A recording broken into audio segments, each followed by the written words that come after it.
Today we're going to be talking about the qualitative sides to doing well in school and getting better grades. Now, oftentimes when advice is given on getting better grades online, it's focused on the tangible, specific, quantitative things. Not always, but oftentimes stuff like getting better grades on math tests or how to actually memorize concepts effectively so you can recite them back during a test or homework assignment. Take notes, study. And that's all good and fine, but especially early on, especially if you're in middle school, elementary school, even high school to an extent, there's a qualitative side to getting good grades. Sure, tests and homework usually make up the bulk of it, but oftentimes, especially when it's elementary school and things are more free flowing, even in high school for certain classes like English, there's a element of participation and contribution. I know for my Spanish class and English class, there's definite sessions in the class where the teacher would ask people to answer questions. And if you raised your hand and got chosen and you answered well or at least made an effort, the teacher would make a very noticeable gesture to give a check to that student. And you can tell they're doing little check marks. And I guess, sometimes it was after you pass a certain threshold, you get a certain amount of points. Or the more check marks you got, the more points you got. So there's qualitative aspects like that and subjectivity to it.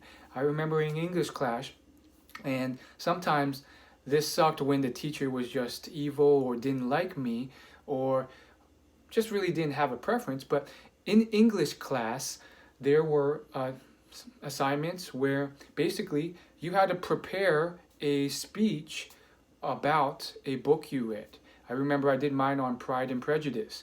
And basically you discussed it, you reviewed it, you gave your pros and cons. Now that I do that all the time for my YouTube channel, it doesn't seem that intimidating. But back then, it was really intimidating, especially because you couldn't read the books that you wanted to. Anyhow, that's a side note. But the overall grade was very subjective. It wasn't something where they could scan something into a computer with a Scantron, and then it would spit out how many answers you got right or wrong, and that was indisputable because, it's not multiple choice. So for these qualitative areas, how do you actually get better? I think a good portion of it, like it or not, is making sure the teacher likes you and controlling perception, and of course doing as good a job as possible with your actual work and presentation. Here's what I mean by that. I don't mean that you have to go crazy and to an extreme and kiss your teacher's butt and be a kiss up and just kind of, make it seem like you're always doing what she wants. There's people you probably know in class like that, and maybe it's too much. You don't want to be that, butt kisser. I get that. But you don't have to go to that extent. It can simply mean having a friendly, agreeable attitude and perception in class. Are you the person who's always rubbing them the wrong way? Or do you just generally have a pleasant demeanor in class? You're not, there's people in class who are just constantly, goofing off with playing around with each other. And then the teacher's always yelling like, stop goofing off. If you keep doing that frequently, that's going to rub off into other areas, like it or not. There's a whole study of psychological biases, and these biases rub off into other areas. So by making certain tweaks, maybe you're goofing off less, or at least getting caught less, or something around the lines where you're not the one who's always getting off track, and a great fun way of transitioning to my next topic, which is perceptions, is the TV show Survivor. It's been on air for about 20 years, and I picked it up this year. And after watching many seasons, it became clear as day that in that game, there's perception and then there's reality. And it doesn't matter what reality is. If someone perceives a certain thing, that's their reality. Here's what I mean. So if you haven't seen the game, I wrote a whole blog post about it on self-awareness, but essentially the principle is that people are sent to an island. They're asked to fend for themselves, and every 3 days you do a little challenge. It's like an obstacle course with puzzles, and then the winning team doesn't have to be voted off. The losing team has to vote someone off, and that continues until they merge into one tribe, and then they pick each other off until there's one left who wins $1 million. That's the short version. Technically, you get to the final three, and then the jury of people voted off votes for the final person to win $1 million. But that's neither here nor there. The point of bringing that up is in Survivor, since you're basically on an island alone with just like a handful of other people, you really don't have much to prove or disprove things. Hearsay is basically as good as it gets. You can confront the person, they may say that, admit it, or maybe they'll deny it. And oftentimes, people get the back end of the stick. You know, someone might.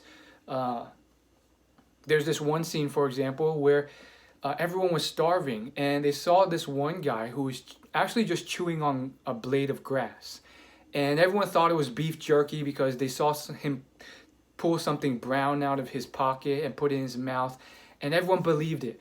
And even though us as TV viewers knew it was just grass because we had the footage and all that evidence, all they had to go on was their perception. And even though the guy denied it and said, no, it was just grass, I promise you, he got voted off because they thought he was hiding beef jerky that he had brought with him or something like that. So now you can see the power of perception. It doesn't matter whether or not it's true or not. It's whether you can convince them of a certain perception and present that to them and show it and manage those perceptions well. Rather unfortunate, but to a lesser degree, this plays a lot in your life, not just in school, but in career as well. So how does that relate? Well, think about this. Your social studies teacher, your English teacher is there, and she is judging you. She's making an assessment. Maybe it's 100 points, 200 points, and it's one of those things where you had to prepare this book presentation and speak to the class about this book and leave the best view there. Now, this is a core part of marketing. It's why I'm a big fan of marketing, but because, you know, marketing really makes the world go round and makes people buy or sell products or lack thereof. And at first, you know, I thought it was tragic. Like, okay, you're saying even if the perception's not right, then I'm screwed. Well, when you're making that project, make sure you present well. There's people who really did study really hard, they practiced and they prepared that project and they did everything right. But because their presentation skills are weak, because they stutter or they can't really talk right, they ramble a lot, the presentation can be perceived as much worse than it is, and vice versa. You all know that kid who didn't even read the book, used Spark Notes, but he's so charismatic and, you know, he makes it seem like he did read the book, and so he still scores better than other people at the end of the day. That used to rub me the wrong way, but I realized that's part of the game. That's part of the situation in life. To use a business analogy, there's the product. It could be a good or bad product, and then there's the marketing. And that's why sometimes average products, I wouldn't say bad products always win, but average products sometimes beat great products because their marketing is a lot better. And people just don't perceive or are aware of the better product as it is better because it was poorly marketed. Same thing with your career. You could be someone who is a killer, all-star engineer or programmer, whatever the job is, for example, but because you fail to present yourself in the right way with your job interview, with your resume, maybe you stutter over your words, maybe you don't even mention all the major accomplishments you had because you just didn't think they were necessary and they would speak for themselves.